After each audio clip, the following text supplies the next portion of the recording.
Speaking of catharsis, Sure.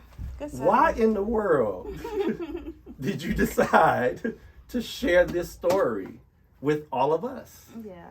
So before I answer that question, I want to, I'm like big on gratitude. So I have to say thank you to everyone who's here. I know it's the middle of the week. I know it is after work for some of you. So I appreciate you being here, making it here.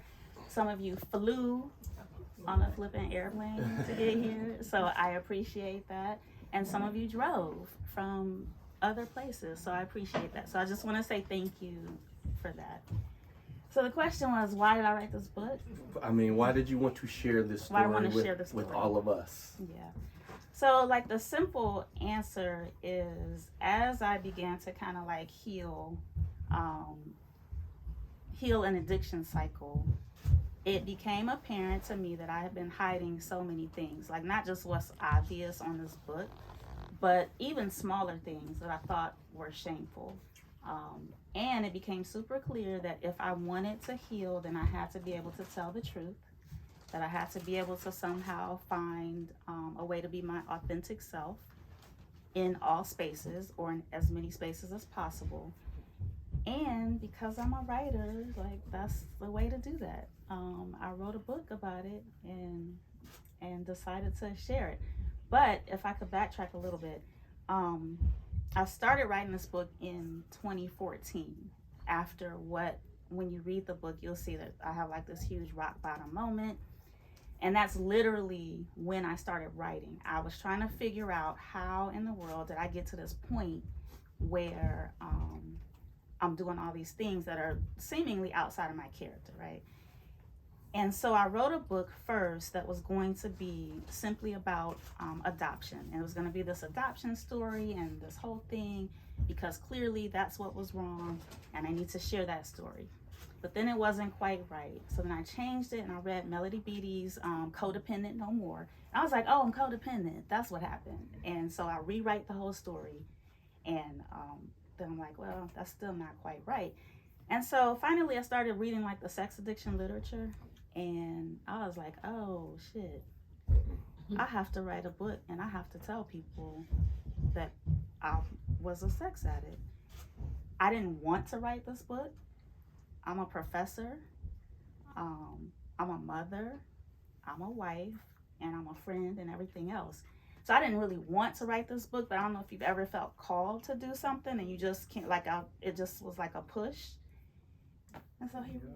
Indeed. And you mentioned that rock bottom moment, but you also mentioned a few of the other, I'm going to call them masterful strokes, that how you uncover yourself and uncover kind of what you went through in the book. And you've been doing a lot of interviews and podcasts. So if you follow Dr. E Garland on the interwebs, and I want to throw out the fact that you're a Black woman writing this book, right, and telling this story, which is also part of the press you've been doing and having that conversation. Right. So what does that mean to you and to your daughters and to your lineage? Because you just mentioned a little bit about your lineage as well.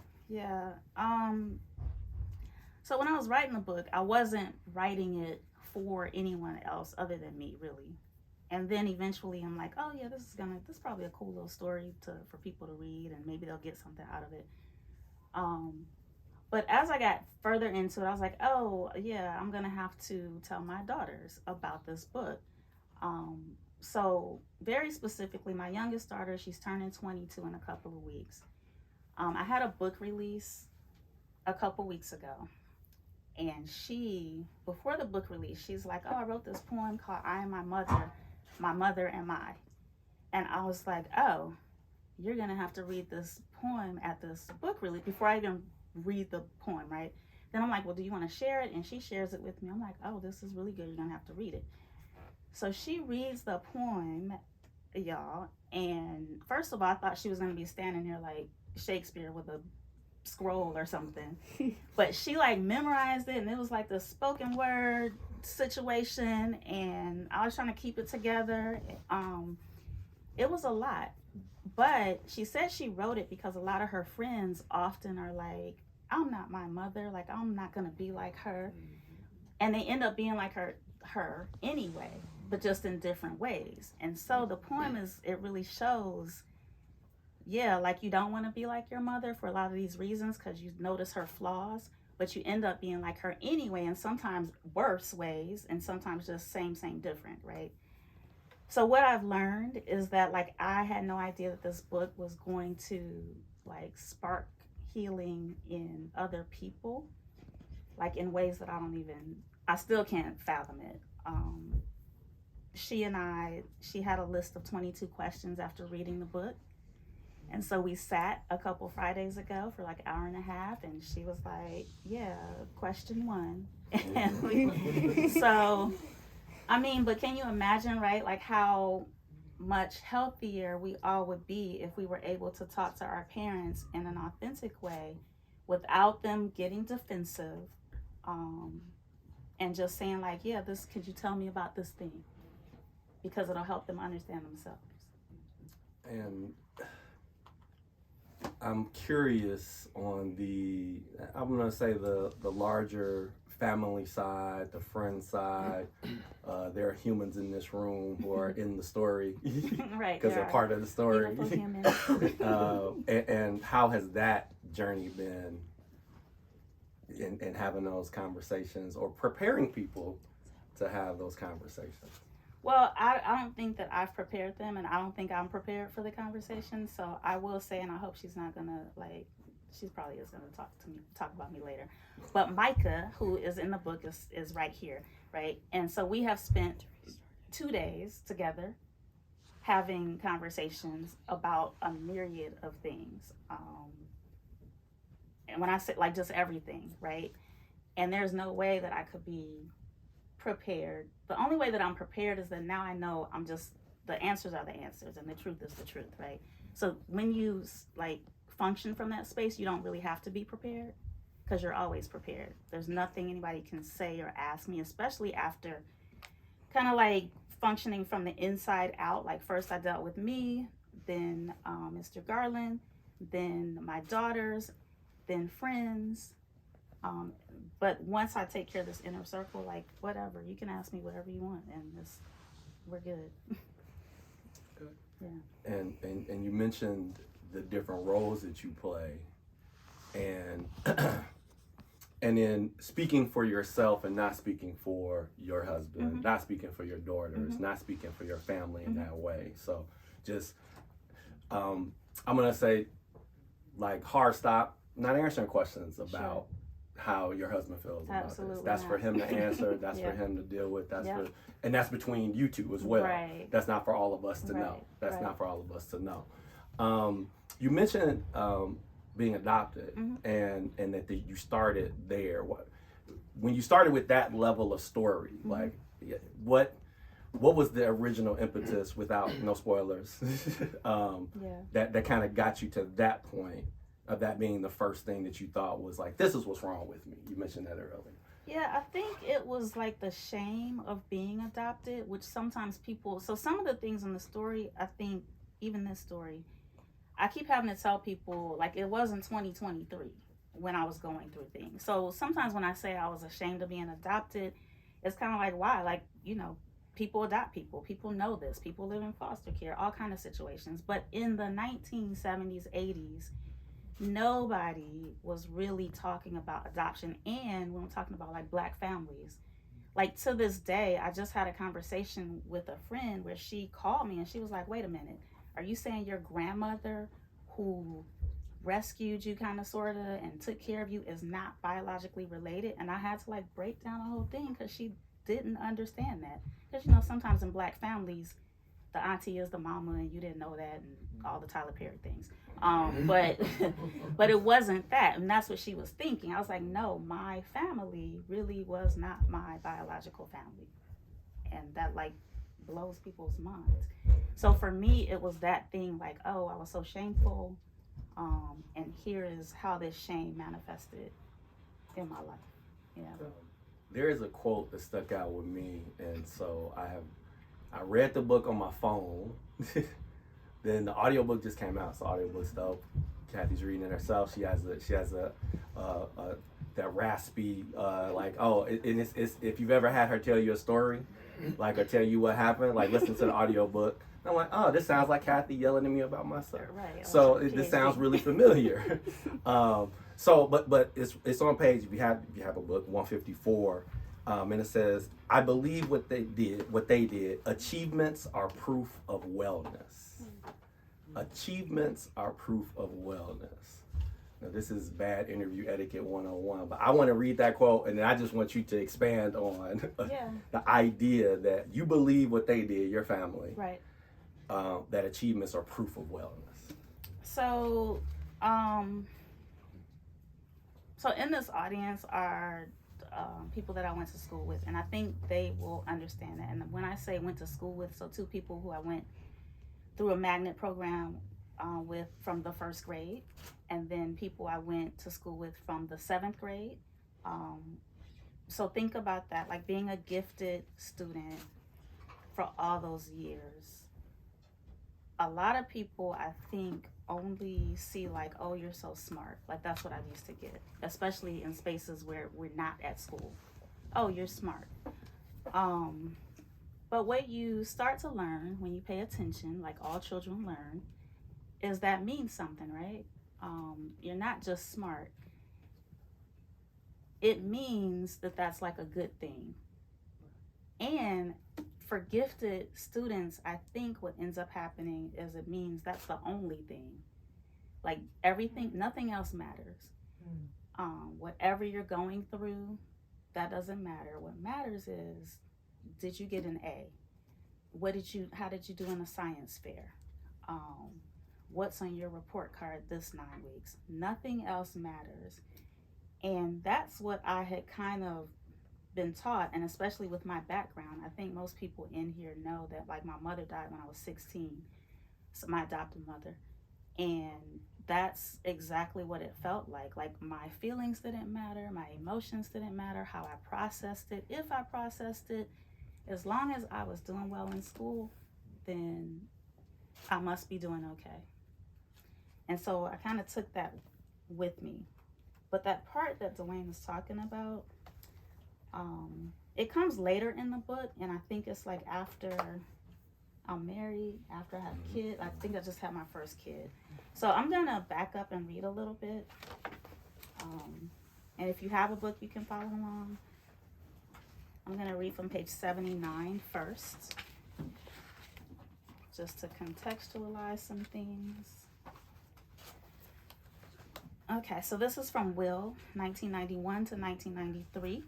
And so this is part 2 of the book. I've already gone through all the things, and I don't want to like spoil it for anyone, but I go through a series of things in my childhood and all the way through adolescence. And now I'm living with my grandmother.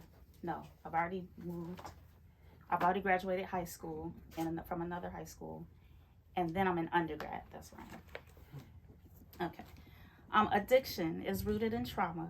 However, there's a difference between trauma, like big T trauma, and trauma, small t trauma. Trauma is perceived as a singular event that changes a person in her life, such as fleeing a country due to war or being raped by a family friend. Society implicitly agrees that events like these are disturbing and can cause PTSD. Conversely, trauma refers to a series of smaller events experienced over a period of time. How one responds to trauma differs and depends on each individual's capacity to deal with stress, which varies for everyone. Death of a parent, car accidents, and sudden relocation are types of traumas, but are perceived as common. Death occurs, accidents happen, teenagers move. However, experiencing a series of trauma in a short time frame, in addition to how the traumatized person and those around her react to the trauma, affects how the person learns to deal with life. When caretakers treat traumas as ordinary events, the person affected does not receive the support or comfort needed to heal. Likewise, if traumas are avoided or downplayed by the person who experiences them, this can lead to a disruption in emotional functioning, or what is now commonly referred to as emotional dysregulation. Psychological trauma can ensue. As a result, addiction forms as an attempt to regulate emotions. It's an effort to assuage discomfort. This is how life culminated for me in the fall of 1991. I unconsciously packed my trauma and dysregulated emotions alongside crates of clothing and notebooks and pursued a bachelor's degree. My family seemed to breathe a collective sigh of relief at the idea. She made it. All is well. Their unspoken words were expressed in every exhale. The thoughts were mutual. Attending college was proof of wellness. However, my actual well-being was never investigated. So that's the first part. So I'm in undergrad and I've gone through all these things, and my family is just kind of like, oh, whew, thank goodness, like, because we didn't know what was going to happen. So then I get an undergrad, and I'll read a little bit from that. So this is page 83. When I moved to Covert, Michigan, I had this boyfriend that I was super attached to. His name was Eddie. And we were supposed to do all kind of things, get married, have babies, and do all the things. But then I go to undergrad, and Eddie became like Black History for me. And I meet somebody else. So here's this. Page 83. Eddie and I should have separated after the third pregnancy. For some reason, I couldn't, and I leaned into the opposite action. I told him when he graduated, we could get an apartment. I fantasized with him about marrying and having kids. It was a grand narrative with which I conspired and filled with bold lies. Grandma Honey would never allow me to move into an apartment with a boy while pursuing a degree she and my grandfather paid for. Furthermore, if I wanted to have his children, I could have by now. I didn't want to, and I really didn't want him. In year 2, Eddie graduated and began to fulfill the first part of our pledge. He attended a business college in the same town where I was. He'd rented an apartment less than 15 minutes away, but I met a new boy. His name was Will. He was from Detroit. It was his first year. He was an education major like me. His birthday was in May, like mine. He was an only child like me. His glasses were as thick as the bottom of a throwback Coke bottle, but that was okay. Our meeting was destined. Will and I had sex within the week.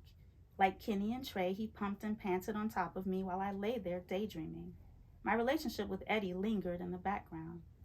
Our commonalities meant Will and I were supposed to be together. However, other parts of our connection proved otherwise. The first incident was when Will's favorite cousin, Tammy Jr., came to campus. I'd never heard of a girl being a junior, but Will said she was named after her mother. Tammy Jr. had protected him throughout childhood, which explained how he made it unscathed with his glasses in a Detroit public school. She's meeting us at the football game, he said. Don't be nervous. As long as you don't do anything to hurt me, she's cool. Tammy Jr. and Will sat next to each other behind me. I stared at the field in silence. What'd you tell her? She looked scared to death, she laughed. Just told her not to do anything to piss you off. Clarity is oftentimes presented in spurts. Flashes of intuition beg to be heard. Sitting at that football game in front of Tammy Jr., I suspected Will wasn't my forever love. But like my continued relationship with Eddie, I feared a breakup. I didn't want to be alone. Will and I took a semi-independent road trip to Chicago. He and I drove the Marquis my grandparents had given me while my grandparents trailed behind. We popped a cassette tape in and sang Shy If I Ever Fall in Love in perfect harmony. Rewind that. Let's sing it again, he urged. And if I began. No, like it was the last time, he whined. I did sing it like last time. No, you didn't, he said, and pressed stop. We drove in silence for the remaining hour. The road trip confirmed my feelings, but we remained in relationship. For another getaway, Will took me to his home in Rosedale Park. He'd spoken about his military retired father and beautiful mother with such fondness that I couldn't wait to meet them. So, you're from Chicago, his mother asked as she handed me a bathrobe to cover up my pajama shorts. Yes, I said, tying the sash. So tell me, do you prefer Neiman Marcus or Lord & Taylor? What a strange question. In general, my mother shopped at a store called Venture, a place that sold stale pizza and clothes. It's where I received my first relaxer. If she was fancy, then we go to JCPenney. We went to Marshall Fields to splurge in Neiman Marcus when red tags signaled there was something she could afford. Neiman Marcus, I answered, because they have more sales. I sensed the answer was inadequate for her monogram bath towels and petite hand soap. The four of us stared at the television. Will and I sat on the couch, backs aligned with their taut sofa, chins tucked. His parents sat in Victorian-style armchairs. The next day we saw a movie, and then his parents drove us back to campus. Will and I argued constantly. One day he was so infuriated that he hurled an apple onto my dorm wall, scaring the shit out of me. Most of the apple fell, but a lot of chunks hung onto the white stucco for the remainder of the semester, symbolic of our union. His friends thought I was being abused, so they told a professor who happened to be friends with my grandmother. Are you okay? She asked. I assured my grandmother I wasn't being abused. And I grew less fond of Will as the semester wore on. I began to strategize. I'd wait until Christmas break and slowly cease communication when we returned for classes after the new year. So, yeah, I wanted to read that part because it kind of encompasses like the basis of how I related with men for the rest of my life. I could never let anybody go because I thought if I was alone, something was wrong. I used to have multiple men, just like I had a student who used to call it spinning plates, and that was me. I was spinning plates. And I just never broke up with anybody. I didn't even know how to do that. So, like, this was my life. That was undergrad, and then it just, what happens with addiction? You end up in a cycle. So, and no one knew. No one was the wiser, which is your initial question. Yeah, I mean, like,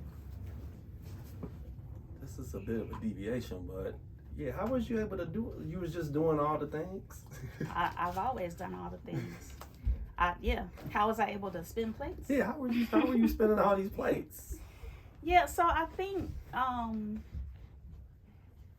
it's hard to answer it, which I kind of grapple with in the book too, without calling myself like a liar or manipulative. But of course, you have to lie to be able to do something like that. I think sometimes people don't pay a great deal of attention. I think sometimes people know things and they just ignore things. And who knows why people kind of function the way they do, right? Like why the other men function with me the way they did. But I don't know, I've always done all the things. Yeah, and I mentioned that because in that part that you read, like you got all of these credentials, Mm-hmm. right? You've done all these things, and you were a functional addict. Sure. But I think we think about functional addiction.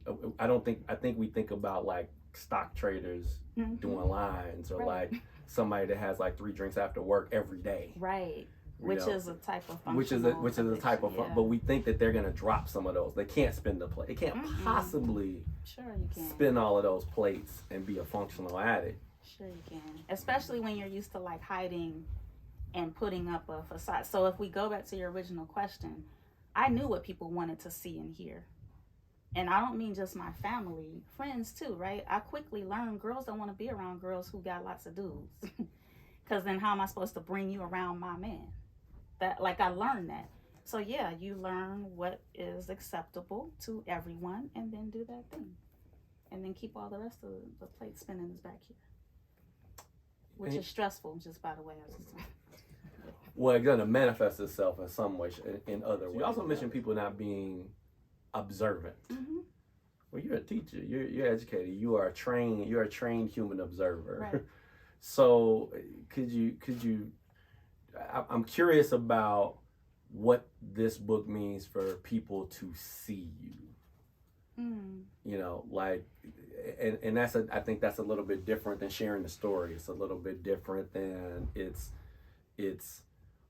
you know, do we see black women? Do we see black women's pain? Do we see how that stackable trauma that you mentioned, like these things separately, one off is one thing, but 3 things in a row and 3 things in this way have a different kind of impact. And I'm just curious what your reflection is on like that level of the kind of wider picture of seeing, you know, women, seeing black women, and seeing, you know, a little black girl on the west side of Chicago. She's supposed to be smart, but I don't know. Right, but like, who knows? So yeah, just I guess the quick answer. I know that we don't see black women's pain. A lot of black women have to. No, you're gonna get me. I don't know. We have to shoulder so much, right? And we have to be like the everything to everyone. No matter when and no matter what is going on. And so, I mean, I've even had friends like, I'm like, you need to rest. And I had a friend say, like we talked about Trisha Hersey. Trisha Hersey, if you are not familiar, is like, what does she call it? The Nap Ministry. The Nap Ministry. Rest is Resistance. 2 copies in the back. Because I peeped before we started. But she talks about like the importance of resting, right? And I remember telling a friend, and she's like, Kathy, when? How am I supposed to rest? When am I supposed to rest? And that's real, right? But how sad is that you don't feel like you have a moment to close your eyes, right? And not deal with anybody else's like shit, right? Did you use that? I did. I'm like a low-key germaphobe. Okay. So yeah, I don't think we don't see black women, and I think black women are used to not being seen in certain ways, and almost like a badge of honor to be so strong, right? So I'm hoping too that this book shows you just don't have to do that. You don't have to be strong anymore. Cause like, who is it serving? Even the people you think you're serving, you're not. So I don't know. Was that did I answer the question? You did answer the question. Okay. You might be smart. Maybe. I don't know. She's not going to use that napkin I gave her. I'm not. I told you I was low-key germaphobe. I kind of knew she wasn't going to do it, but I was trying to be supportive. I had my hand sanitizer. I mean, listen. I almost put some hand sanitizer right there. Yeah. I kind of didn't know. I did know that about you, but I kind of didn't know that about it's like low-key. You live in Florida where nobody cares about any rules, so you have to be a germaphobe. So you have to be a germaphobe to live in Florida. Some of us wear masks. Go ahead. We're not going to talk about your government or where you live. Thank you. All right. I want to ask a bit of a meta question because you didn't write like what's the name of the book in The Best Man that he writes that reveals all the secrets about the friends? Was that his this is Tay Diggs. Yeah, Tay Diggs, wrong black man. Yeah, that's a whole. Don't get me started. Don't get me started. Don't get me started. About the wrong person. Okay, yeah, go ahead. But you chose not to write a fictional story, right? You chose not to. You chose to write a memoir. Sure. Could you talk a little bit meta about why this genre, why this format, and the craft part of like you're a professional writer. This is not your first book, right? So yeah, I don't write fiction. I've tried to, and I know there's like a thing to it, but that's not like my thing, because I prefer to. So even if you hear my bio, I really feel that my job is to demarginalize like all these issues, right? And I don't want to do it by putting us in some fictional world with whatever, whether it's fantasy, like with some dragons and things, or just whoever, right? Like, life is crazy enough. I don't have to make up a story. We can look at the stories of our lives, and that's what I hope to do. So like, I've heard people say like, you don't have to have like lived with an addiction or even be this specific type of addict to understand the story. Everybody who's read this story gets something different out of it. And that's what I think the magic of nonfiction can be. I can still tell you a story. And again, people who know me who are in there, if you ask me a question, I'm gonna give you a story to answer the question. And I think that's valuable, right? Like just to say like, well, let me give you this example of my daughters so that I can help you understand your children a little bit better. I think that's more powerful than fiction. In terms of the other books too, I've recently said this. So I had these other 2 books. The first was The Unhappy Wife, and the second one was Daddy. And what I realized, like it has been a part of my author journey, but I think all along, I think my spirit maybe knew. I'm trying to tell you the story, right? I'm trying to figure something out. Because I write The Unhappy Wife, and it's got these 12 women in it, and one of the women is me, because I'm trying to figure out, why am I unhappy in this marriage to this great person? I write this daddy book because I'm trying to figure out, and it's still with other women, how did I get this dysfunctional relationship with my father, and how do you fix it? And really, what I've been saying it's led me to this particular book, because it's all connected. So even if we go back to what I just started with the adoption, the marriage, your father, and then some other people, yeah, it's also relevant. So I think all of that was like on a journey to here. Journey. I'm keeping count of journey. I Have have this running joke with a person I'm related to by marriage, and I live with about people that interview and ask about your journey, and then it's like, take a shot. So you hear journey, take a shot. So there is liquor here. So have a drink if you need to have a drink. Oh, there is some alcohol. There is some alcohol. Not hard liquor. Right. Not hard liquor. Don't get excited. Well, there are people here with purses and bags and might have flasks. You never know.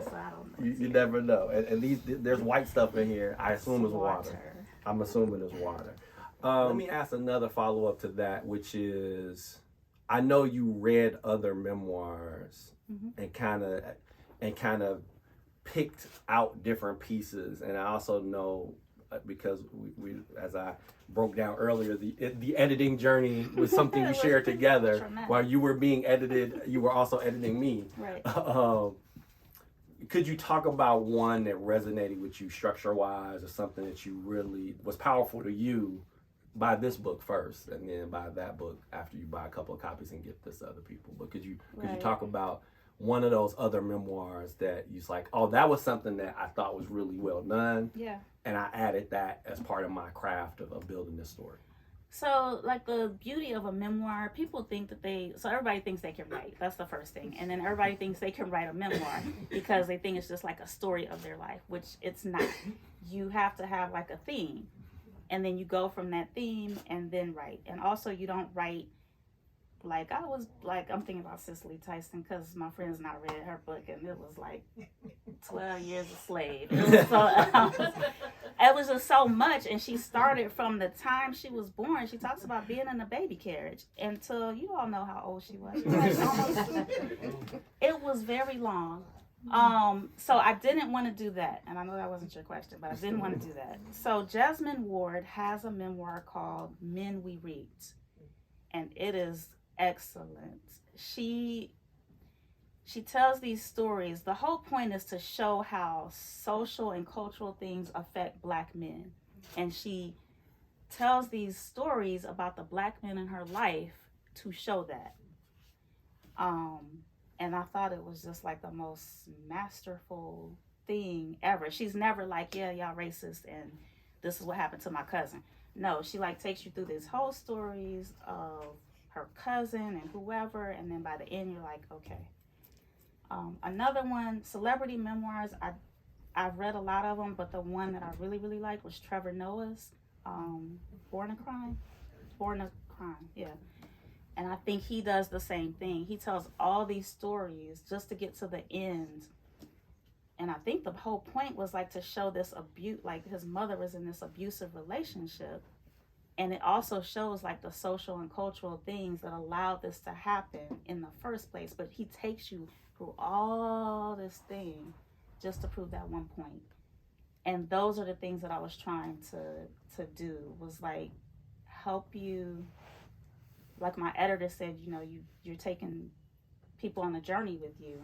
And I wanted the journey to be like, I know that you think that this thing doesn't matter, or this thing you can get over, or this is something that's okay, but it's not, because this is what ends up happening. And then also this is how you heal from it. So in very teacher fashion. Here's what not to do. Don't write to Cicely Tyson. Yeah, don't start with the baby carriage. Right. Don't do that. Everybody thinks they can write. Oh my you can't. I didn't mean to be shady. You can write if you want to. We all have a story in there. That's right. Just put it on. Put it in your drawer. No, put it in your folder. He said that. Put that stuff up. This is the start of the healing tour. You're starting in your hometown. You start in Chicago. We welcome you back with open arms. We miss you here. Right. What would you like to reveal without spoiling for those who haven't read the book about the role of healing in this book and in your life? I would just like to say that, I already knew this question was coming, but I didn't think about it. But I want to say, I think that everybody has something that they need to heal, and I hope that this book shows you why you should. Of course, this might be an extreme example. This book might be an extreme example, but we all have something that we need to heal, and I think it's really important to function from a healed space as opposed to letting your trauma kind of drive the bus, because that's never going to work out. Even if you think you're doing okay, if you have not healed whatever your mama, daddy, sister, whoever, the little boy that you don't remember from when you were 10, if you don't deal with it, I promise you, it's like right there. And every time you talk to somebody, interact with somebody, that's who's speaking. And so that's what I hope the book shows, is that we all have to get to a healthier space. I want to ask one last question and then open it up to questions. So if you have a question, get ready. And you get ready to answer those questions. I've read the reviews and knowing some of the people that you reached out to blurb the book and who got an advanced copy and got a chance to kind of, and in that space, I think I didn't check. I meant to check today. Number one. It's been number one. You're talking about on Amazon? Yeah, on Amazon. Yeah, it's been like number one. What do they call it? New release. Number one new release, like off and on for the past. Is this week 3, week 2, whatever week it is.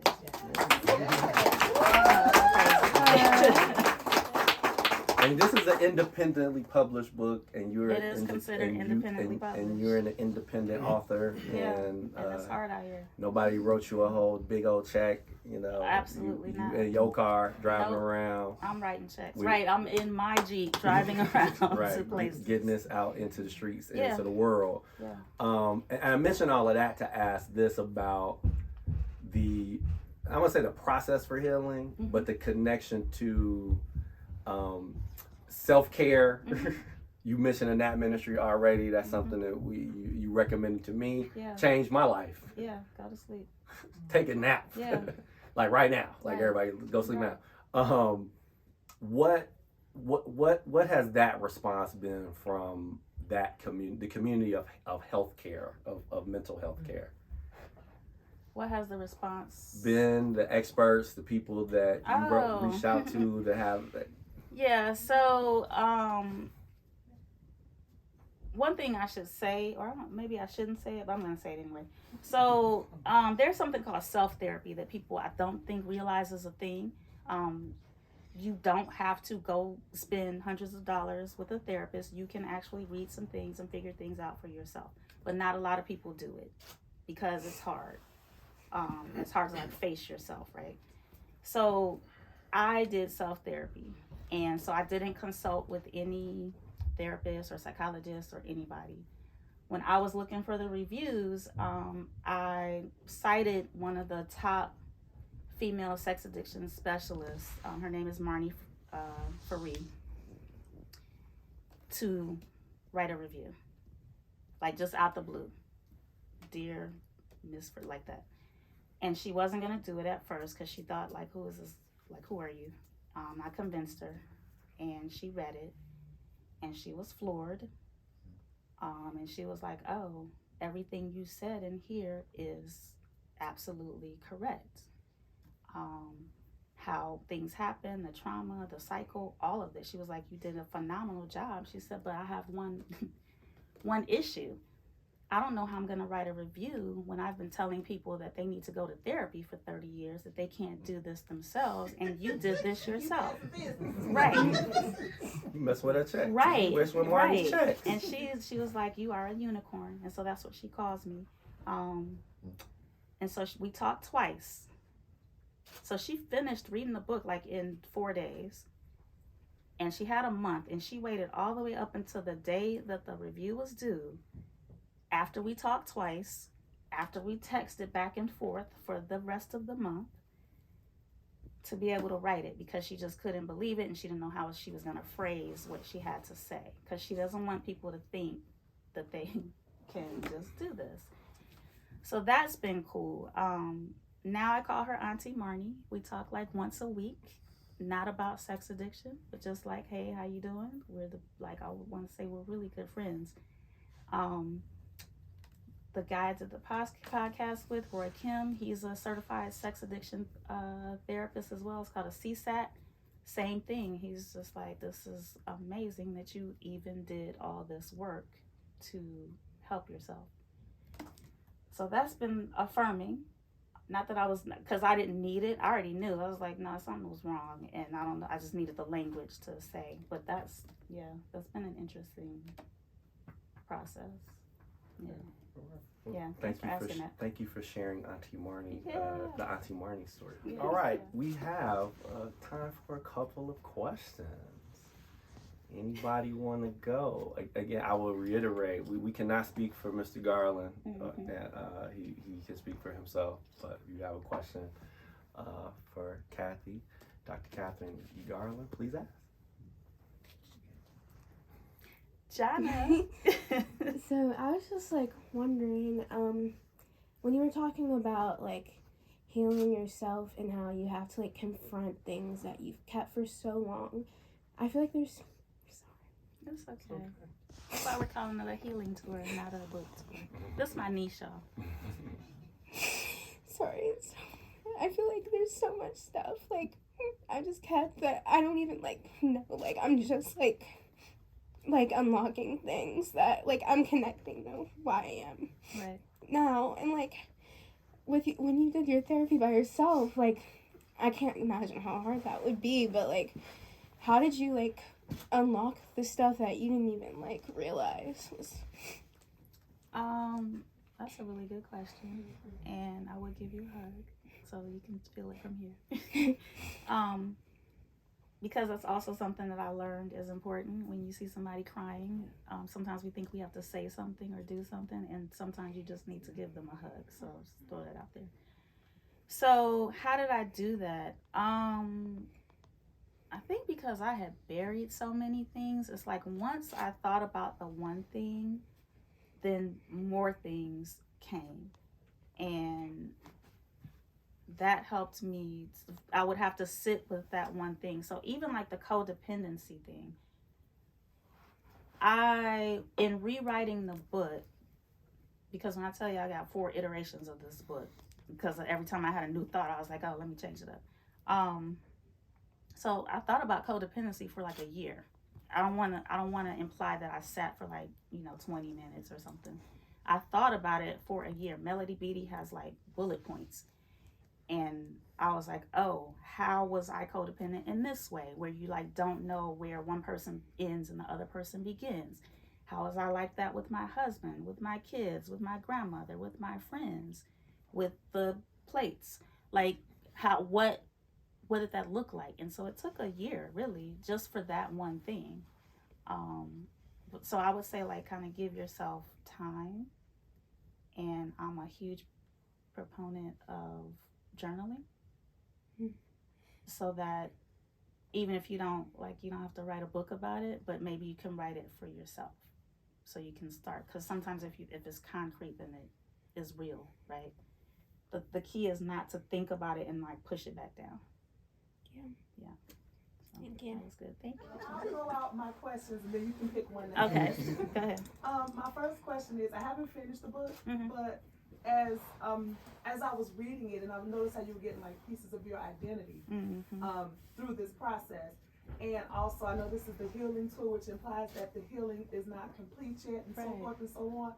My question is, can you talk a little bit about, well, my first question, can you talk a little bit about, like, to what extent do you feel whole after going through everything? If you could kind of understand what Yeah. I'm asking, that's one question. Yeah. And my other two questions are around religion. Oh, Because there's a thread in this book. exactly. Mhm. So I wanted to ask, on the one hand, to what extent do you feel like religion played a role through your journey, if I can use that word? But then the other question is, on the flip side, is how do you feel like your journey, so to speak, has impacted your view of religion?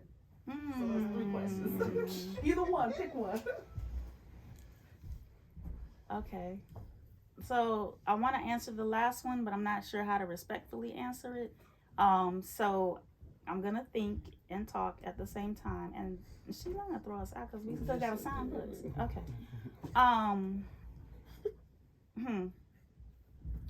Religion definitely impacted my journey because I was faced with it so much, and like in a lot of families, it was kind of like thrown at me as a way to cope with things that religion can't help you cope with, if that makes sense. So what I've been telling people is, like, there's a difference between mental health issues and mental illness. You can pray all day long, you're not going to get rid of your mental illness through prayer. Like, it's just not going to happen. You have to go seek, and you can't just go to a therapist. You have to go to a psychiatrist or a psychologist, and you may have to get some medication. That's something that I don't think we talk about enough. And so I think, for lack of a better phrase, my rejection of religion definitely came from my journey with my family with religion, because we had all the religions. Christianity, Catholicism, it was, everybody was doing all of the things. And through that, I was like, I don't think so.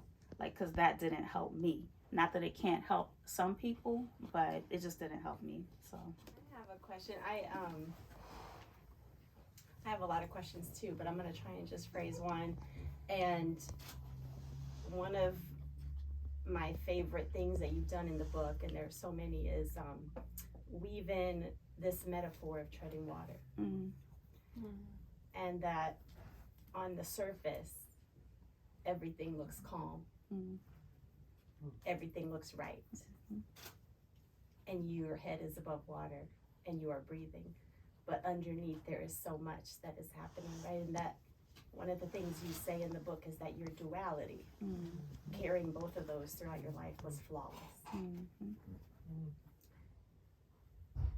And I think it's contextualized, I know it's contextualized in this space we live in, right? Where the ideological work, that the silence and the avoidance that our culture and our society perpetuates, it relieves us, like, from the responsibility of tackling some really big issues, not just our own, but also, and you didn't write this book, but if you read underneath the surface, the book is begging to be written, or we need to each think for ourselves that inside of your story, surrounding your story, are issues of patriarchy, toxic masculinity, racism, what it means to grow up in a global capitalist society, and what success means in that context.